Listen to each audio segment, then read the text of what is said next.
嗨，我是梦幻厨房在我家的 Vivian， 今天要和大家分享的是超级经典的台式小吃蚵仔米线，是不是这样念？看是要蚵仔面线还是大肠面线，或是蚵仔大肠面线，还是完全没加料的清面线，通通都可以。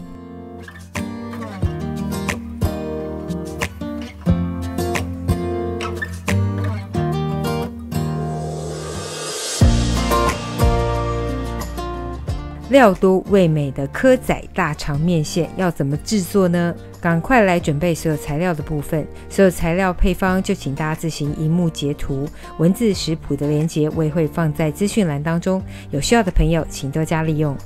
不管是蚵仔米线还是大肠面线呢，它其实是一种组合。我们先把面线最后的淋酱给做出来，就把所有淋酱的材料呢搅拌在一起。酱油膏、乌醋、砂糖、油葱酥跟香油拌匀之后呢，这就是最后的淋酱，我们先放一旁备用。另外就是大蒜水，这也是最后淋酱用，先做起来。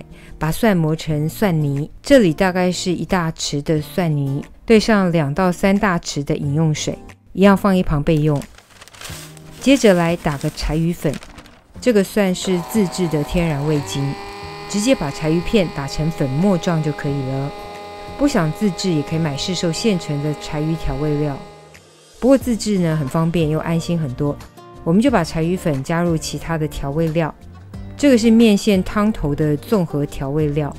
所有材料配方我就列在萤幕上方，配方就麻烦大家自行笔记一下。全部搅拌均匀之后呢，一样放一旁备用。接着来调一个粉浆水，这个是等等要勾芡面线用。我今天用的是纯地瓜粉哦，你也可以用树薯粉、莲藕粉，甚至是玉米淀粉都可以。我调的分量稍微多一点哦，不见得要全部用完哦。接着来处理食材的部分哦，把木耳切成细丝，熟的绿竹笋切成笋丝，然后红萝卜一样切或刨成细丝。切丝好的食材一样放一旁备用。接着来清洗蚵仔，清洗干净，然后顺便把蚵仔的碎壳移除。洗干净之后呢，就沥干水分。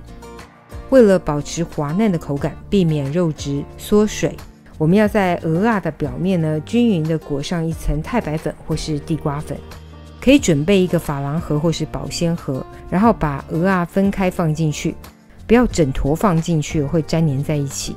用摇晃的方式就可以轻松沾裹上淀粉了。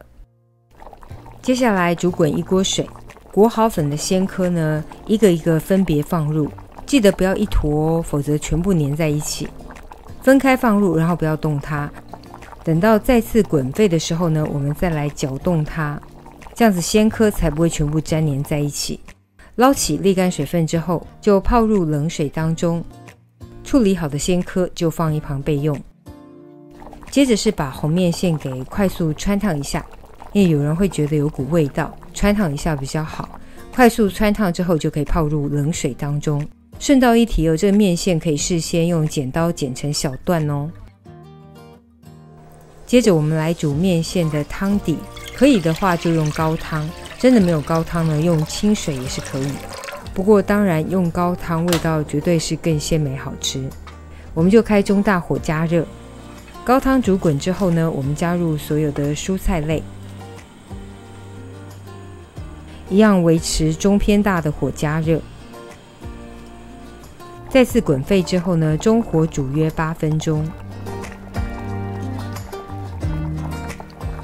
接着加入之前泡在冷水中的面线，记得浸泡面线的水不用加哦。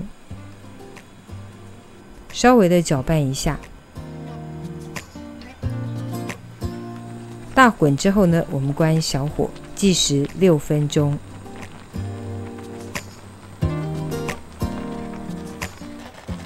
接着我们加入事先调好的面线汤头调味料，然后整体搅拌均匀。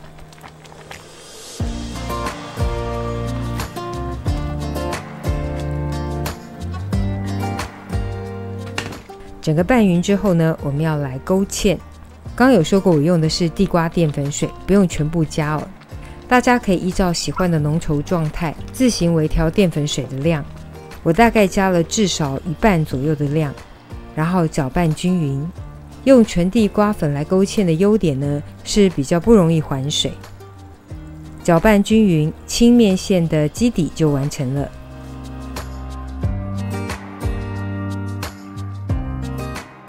刚才前面有提过，蚵仔面线、大肠面线其实就是一个组合。先加入清面线的部分，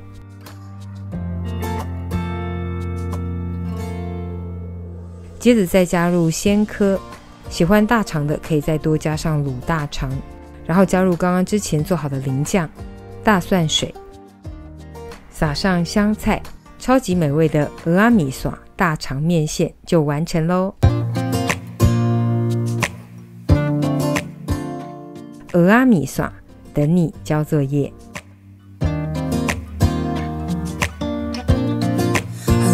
The mirror, who's looking back at me? I don't know what happened. Guess we weren't meant to be. I know we had problems. I thought we could fix them, but we got tired. There's nothing left to do but to say goodbye and try to move on. I'll get over. 这个就是今天的分享咯。如果喜欢，别忘了按赞、留言、加分享。最新的食谱也欢迎订阅我的频道，更多的生活分享、好物推荐，欢迎加入我的 IG 跟 FB， 还有别忘了开启小铃铛，才不会错过最新影片哦。耶稣爱你，我也爱你，我们下次见，拜拜。